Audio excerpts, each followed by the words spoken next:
Mr. Bowers, what is your present occupation? I'm Vice President of Lockwood Meadows Incorporated, which is a real estate land development company. And where were you employed on November 22nd, 1963? At that time, I was employed as a tower operator for the Union Terminal Company. And where were you at about 12:30 that day?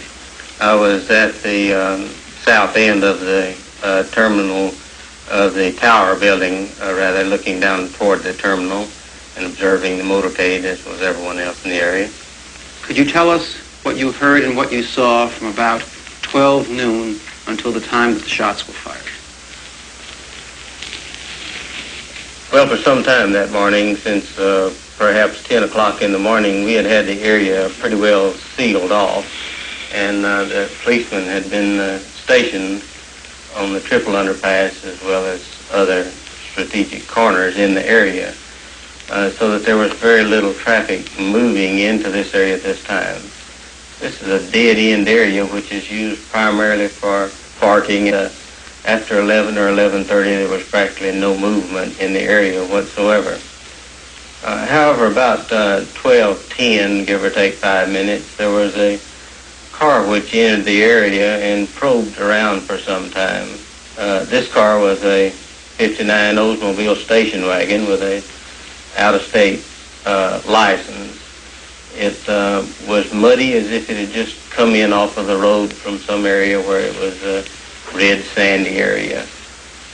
It was occupied by one male who spent 3 or 4 minutes in the area looking it over, and then as he found out, left by the entrance, which is the only way in and out of the area at that time. Not too long after that, perhaps 5 or 6 minutes, a car of a totally different description, also occupied by one male, entered the area. Now, this man performed a similar action, and he toured down around the area, probing to examine the exits, and seemed at one or more occasions to have a mic or something resembling such an instrument up to his face. Just a few moments after that, the third car came into the area, and these were the only 3 cars that entered this area during this specific period. The third car was a 61 or 2 Chevrolet. This car was muddy all the way up to the windows as if it had just come in off the road. It had an out-of-state license identical to the first car of the series. And it also had political stickers on it, which were not only for the same candidate, but were identical in nature and color, so that they appeared to have been from the same group. This car was occupied by one male who spent a little bit more time in the area than the others, and probed down by the side of the tower where I was located.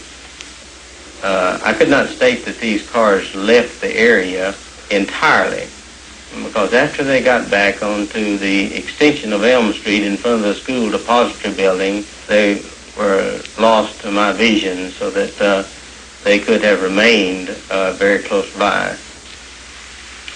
Immediately after the shots were fired, there, of course, was mass confusion, to put it mildly. But the area was immediately sealed off by, I would say, at least 50 police within 3 to 5 minutes. The first one to appear on the scene, other than those who, of course, who were standing around, including 2 on top of the Triple Underpass, was one who rode a motorcycle up the incline coming up from the lower portion of Elm Street. And he rode perhaps 2/3 of the way up or more before he deserted his motorcycle. At the time of the shooting, in the vicinity of where the 2 men I've described were, there was a flash of light, or there was something which occurred which caught my eye in this immediate area on the embankment. Now, what this was, I could not state at that time, and at this time I could not identify it, other than there was some unusual occurrence, a flash of light or smoke or something which caused me to feel like something out of the ordinary had occurred there. In reading your testimony, Mr. Bowers, it appears that just as you were about to make that statement, you were interrupted in the middle of the sentence by the commission counsel, who then went into another area. Well, that's correct. I was there only to tell them what they asked, and so that when they seemed to want to cut off the conversation, I felt like that was, as far as I was concerned, that was the end of it. Mr. Bowers, how many shots did you hear? There were 3 shots, and these were spaced with 1 shot, then a pause, and then 2 shots in very close order, such as perhaps almost on top of each other, while there was some pause between the first and the second shots.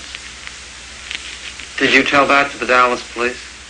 Yes, I told this to the police, and then also told it to the FBI, and also I had a discussion 2 or 3 days later with them concerning this, and they made no comment other than the fact that when I stated I felt like the second and third shots could not have been fired from the same rifle, they reminded me that I wasn't an expert, and I had to agree.